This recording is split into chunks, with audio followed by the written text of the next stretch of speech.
కర్కాటకం వారికి మీకు శుక్రుడు 4వ భావంలోకి వెళ్తున్నాడు. చాలా మంది అడుగుతున్నారు, ఏమండి శుక్రుడు శుభగ్రహం అంటారు కదా, మాకు 4th హౌస్లోకి వస్తున్నాడు, ఏంటి ఫలితాలను అడుగుతున్నారు.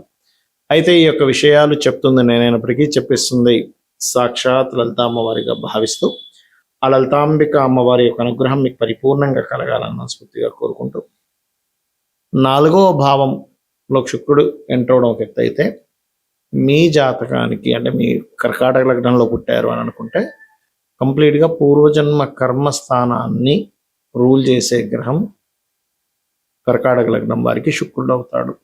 అతను ఓన్ హౌస్లో వెళ్తున్నాడు. మరి ఓన్ హౌస్లోకి వెళ్ళినందుకు అక్కడి నుంచి లాభంలో కేతు ఉన్నందుకు ఇక్కడ ఏంటంటే మనం ఒక ఫలితాన్ని పొందాలంటే అక్కడి నుంచి లాభంలో ఏ గ్రహం ఉందో కూడా చూసుకోవాలి. ముఖ్యంగా చరరాశుల్లో ఉన్నప్పుడు, స్థిర రాశుల్లో ఉన్నప్పుడు వేరు. మళ్ళీ ఆ రకంగా చరరాశుల్లో ఉన్నప్పుడు అక్కడి నుంచి లాభంలో ఉండేటువంటి గ్రహం ఏదైతే ఉందో కేతు ఉన్నాడు. కాబట్టి ఇక్కడ ఏంటంటే మీరు వాహనము అంటే మీరు ఏదైనా వాహనం కొనుగోలు చేయాలి, ఏదైనా ఫ్యాషన్ రిలేటెడ్ సంబంధించిన ఏదైనా అంటే దానికి సంబంధించిన ఏదైనా కోర్స్ చేయాలనుకున్న అనుకూలిస్తుంది. వాహనాలు గృహాలు తీసుకోవడానికి కూడా అనుకూలిస్తుంది. తల్లిగారికి కూడా కొంతవరకు అంటే తన జాబ్ సంబంధించిన విషయంలో ఇబ్బందులు ఉన్నటువంటి తొలగుతాయి. తను ఏదైనా ఇప్పుడు చిన్నపిల్లడి జాతకం కర్కాటక లగ్నంలో పుట్టాడు, చతుర్థంలో శుక్రుడు వచ్చాడు, తల్లి జాబ్ చేస్తూ ఉంటుంది. తల్లి జాబ్ మారుతుంది, ఒక్కోసారి పోతుంది. కానీ ఈ సమయం తల్లికి కూడా జాబ్ సంబంధించిన విషయంలో అనుకూలతను ఇస్తుంది, అది గుర్తుపెట్టుకోండి. అదేవిధంగా సంతానాన్ని విదేశాలకు పంపించడానికి, విదేశాల్లో ఉంటూ కొంతమంది చూడండి పిల్లలు విదేశాలకు వెళ్తారు, అక్కడ ఇంకా మాకు ఫైనాన్షియల్గా రావట్లేదు అని ఇబ్బంది పడుతూ ఉంటారు. అటువంటి వాటికి కూడా యోగిస్తుంది. అదేవిధంగా జీవిత భాగస్వామికి కూడా కెరీర్ పరంగా గ్రోత్ ఇస్తుంది మీకు 4లో సంచరించేటువంటి శుక్రుడు.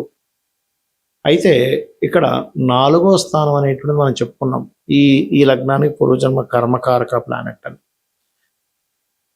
సర్వసాధారణంగా ఎవరికైనా కర్కాటక లగ్నంలో పుట్టారు, చాలా ఎర్లీగా సెటిల్ అయిపోయారు, చదువు కానీ ఉద్యోగం కానీ మన వివాహం కానీ గృహం కట్టుకోవడం కానీ అంటేనే ఇట్స్ వెరీ క్లియర్ వాళ్ళ లైఫ్ బాగుందని. ఇప్పుడు ఈ శుక్రుడు సరే 4వ భావంలో ఉన్నాడు, మంచి ఫలితాలు ఇవ్వాలి. ఇక్కడ ఏం చేయాలి అంటే గణపతి సుబ్రహ్మణ్య స్వామి ఆలయానికి వెళ్ళడము, అమ్మవారి ఆలయాలకు వెళ్ళడము, మరియు కేతు కుజ శుక్ర గ్రహాల దగ్గర దీపారాధన చేయండి. అన్ని విధాలు బాగుంటుంది. చాలా మందికి శుక్ర మహర్దశ కూడా వస్తూ ఉంటుంది. అందులో ఓ 50% పీపుల్కి శుక్ర మహర్దశ అద్భుతంగా యోగించి బాగా డబ్బులు వస్తూ ఉంటాయి, లగ్జరీ కార్లు బంగ్లాలు అన్నీ వస్తూ ఉంటాయి. మిగతా 50% వాళ్ళకి ఏంటంటే ఏమీ కలగకుండా ఇంకా నష్టపోతూ ఉంటారు. అర్థం కాని విషయం, ఇంతకీ జాతకాలు పనిచేస్తాయా పనిచేయట్లేదా అనేటువంటిది అర్థం కాదు. నేను మీకు ఇక్కడ ఒక ఉదాహరణ చెప్తాను. శుక్రుడిని కాసేపు మీరు ఒక వాహనంగా భావించండి. అంటే మీ దగ్గర ఒక వాహనం ఉంది, శుక్రుడు వాహనానికి కారకుడు కూడా. శుక్రుడు వాహనానికి, జీవిత భాగస్వామికి, వివాహానికి, లగ్జరీస్కి, ధనానికి, అందానికి, కళలకి కూడా కారకుడు శుక్రుడు. అయితే వాహనం ఉంది, కానీ ఆ వాహనం అంత కండిషన్లో లేకుండా ఎప్పుడు పడితే ఎప్పుడు పడితే అప్పుడు ఎక్కడ పడితే అక్కడ ఆగిపోయే స్థితిలో కారు ఉందనుకుందాం మన దగ్గర.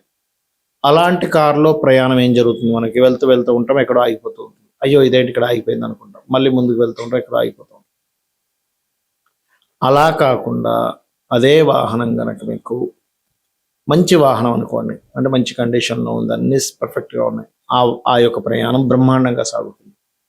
అదేవిధంగా మీకు శుక్ర మహర్దశ యోగించడానికి గల కారణాలు, దీనికి పరిహారం కూడా చెప్తా. యోగించట్లేదండి, చాలామంది శుక్రదశ వచ్చింది కానీ యోగించట్లేదు అంటూ ఉంటారు.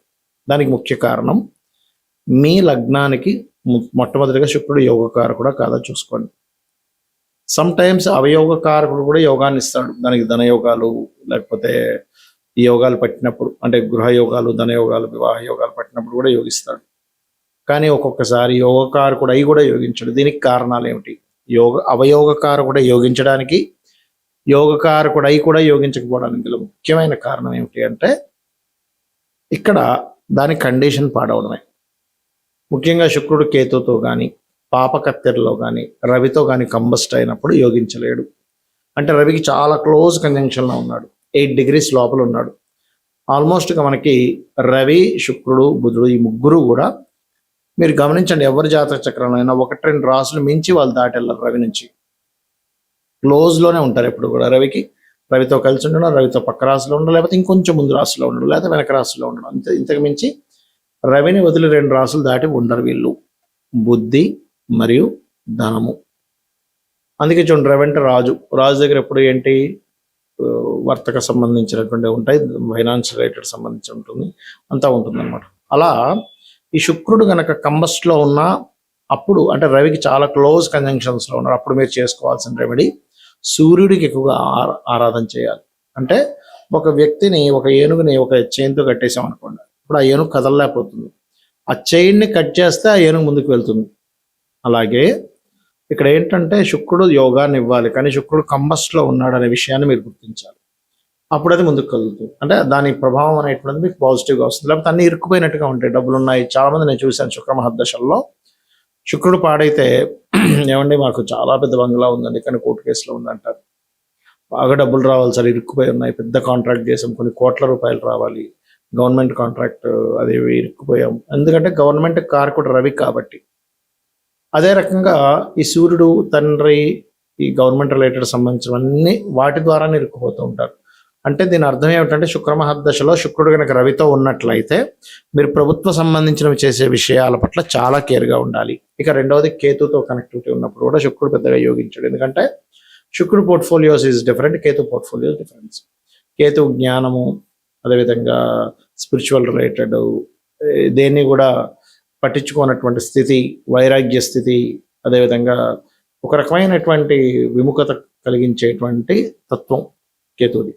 శుక్రుడు ఏంటంటే సుఖాలు, భోగాలు, వాహనాలు, ధనము, ఇవి ఈ రెండు డిఫరెంట్ ఎనర్జీస్ కాబట్టి ఈ రెండు కలిసినప్పుడు కూడా దీని యొక్క శుక్రుడి యొక్క పూర్తి స్థాయి ఫలితాలు రావన్నమాట. అప్పుడు మనం కేతుగ్రహానికి సంబంధించిన దానాలు ఇవ్వడం, అంటే ఉలవల దానంగా ఇవ్వడం, గణపతి ఆలయాలకు వెళ్ళడం, కేతుగ్రహం దగ్గర దీపారాధన చేయడం, వీలైతే కేతుగ్రహానికి జపం చేసుకోవడం చేయాలి. అదేవిధంగా రవికి కూడా జపం చేసుకోవచ్చు. మరికొన్నిసార్లు పాపకర్తెర మధ్యలో పడుతుంది, అంటే 2 గ్రహాలు పాపగ్రహాలు ఉండి దాని మధ్యలో ఉంటే కూడా ఇబ్బంది. అంటే కుజుడు కేతువు, లేనట్లయితే కేతువు శని. అయితే ఇక్కడ శుక్రుడికి ప్రొసీడింగ్ హౌసెస్లో శని ఉంటే ఏం కాదు, కానీ శుక్రుడికి ప్రొసీడింగ్ హౌస్లో కేతు ఉంటే ఇబ్బంది. శుక్ర రాసుల్లో తర్వాత రాసుల్లో వెంటనే కేతు ఉన్నా కూడా అది యోగించదు, గుర్తుపెట్టుకోండి. అదేవిధంగా మనం ఎంతసేపు శుక్రుడిని మాత్రమే కాదు, శుక్రుడి యొక్క హౌసెస్ కూడా చూడాలి. అంటే వృషభము, తులా రాసుల్లో ఏ గ్రహాలు ఉన్నాయి, ఏ మహాదశ అయినా గుర్తుపెట్టుకోండి. చాలా మందికి గురు మహర్దశ అనగానే అబ్బో అనుకుంటాం, శుక్రుడు అనుకోగానే అనుకుంటాం, బుధుడు అనుకోగానే అనుకుంటాం.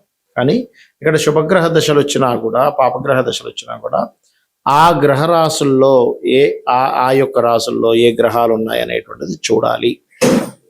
ఆ రకంగా మీరు ఎప్పుడైతే ఆ యొక్క రాసుల్లో ఉండేటువంటి గ్రహాలకు సంబంధించి చూసినప్పుడు అవి బాగున్నట్లయితే, అంటే ఆ రాసుల్లో, అంటే ఉదాహరణకి శుక్ర రాశులు అయినటువంటి వృషభము, తులా రాశుల్లో మీకు మంచి శుభగ్రహాలు ఉన్నాయి, బుధుడో గురువో ఉన్నారనుకోండి, అప్పుడు శుక్ర మహర్దశ ఇంకా బాగా యోగిస్తుంది.